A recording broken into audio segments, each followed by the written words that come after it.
آپ میرے باپ کے دوست ہیں، اس لیے میں آپ کی اجازت کے لیے آیا ہوں کہ حضور نے فرمایا اپنے باپ کے دوستوں کو بھی عزت کی نگاہ سے تعظیم کے ساتھ رکھو۔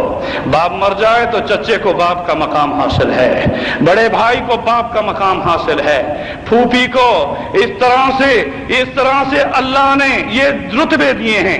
اگر ماں مر جائے خالہ کو ماں کا مقام حاصل ہے۔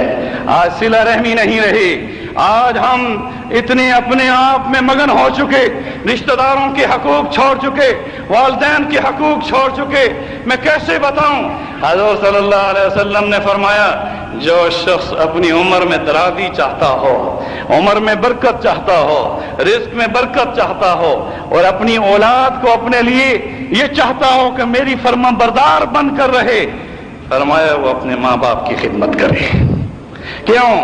میں یہ بات بڑے کھلے لفظوں میں بتا دینا چاہتا ہوں، وہی اولاد اپنے ماں باپ کی نافرمان ہوتی ہے جن کے باپ اپنے والدین کے نافرمان ہوتے ہیں، اور جو پاؤ گے وہی، جو کرو گے وہی پاؤ گے۔ اس لیے خود مثال بن جاؤ، اپنے ماں باپ کو محبت کی نگاہ سے دیکھو، ان کی خدمت کرو۔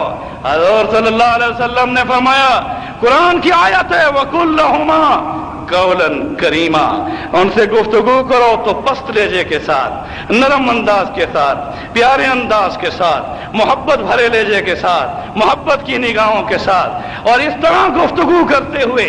میرے دوستو، امام غزالی رحمۃ اللہ علیہ نے اپنی کتاب احیاء العلوم میں لکھا کہ ماں باپ میں سے جو کوئی ایک بھی اگر تم بیٹھے ہو، اگر منصب پر بیٹھے ہو، یا دفتر میں بیٹھے ہو، یا دکان پہ بیٹھے ہو، یا دوستوں میں بیٹھے ہو، جب ماں باپ میں سے کوئی آ جائے تو ایسے کھڑے ہو جاؤ جیسے غلام آقا کے سامنے کھڑا ہوتا ہے۔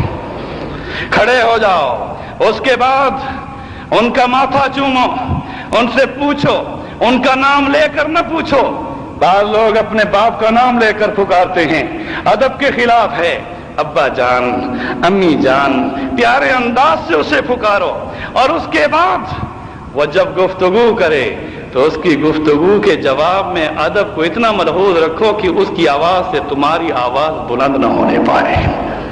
اس طرح سے جب ماں باپ آپ کو ملنے آئے، ان میں سے دو میں سے اگر ایک بھی آیا ہے، فرمایا جب وہ چلنے لگے تو یہ نہیں کہ تم اپنی مسند پر بیٹھ جاؤ، پیچھے پیچھے چل کر انہیں رخصت کرو، وہ آگے چلیں، تم پیچھے چلو۔ اس طرح جب اگر وہ بیمار ہو جائیں تو ان کا علاج کرانے میں اپنی اولاد سے زیادہ ان کی خبر گیری رکھو۔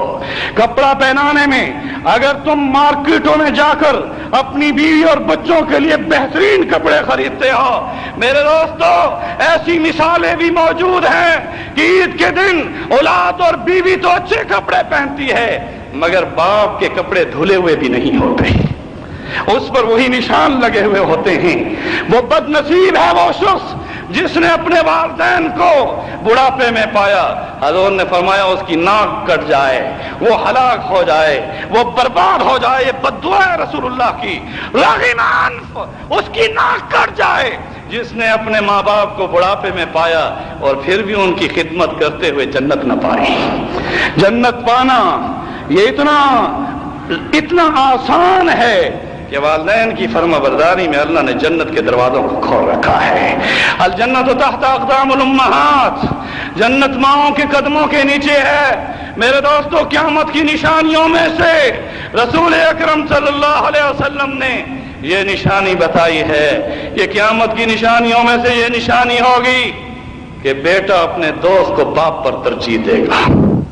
اپنے دوستوں میں بیٹھا ہوا جب اس کا باپ بڑھاپے میں کھانستا ہوا گردن ٹیڑھی کے ساتھ، دید نہیں ہوگی اور وہاں سے ایسے گزرے گا، دوست پوچھیں گے یہ کون ہے تو کہے گا یہ نوکر جا رہا ہے، یہ میرے گھر کا نوکر جا رہا ہے۔ میرے دوستو اکڑی ہوئی گردن کے ساتھ جب کوئی جوان بیٹا اپنے باپ کو اف کے ساتھ، حضرت علی کرم اللہ وجہہ نے اس آیت کی تشریح میں کیا خوب فرمایا، فرمایا وَلَا تَقُلْ لَهُمَا اُفٍّ، ان کے سامنے ہو تک اف تک نہ کہنا، یہ اتنی ادنا درجے کی بات ہے کہ اگر اس سے بھی ادنا درجے کی کوئی چیز ان کی طبیعت پر ناگوار ہو تو وہ بھی رب کو منظور نہیں ہے۔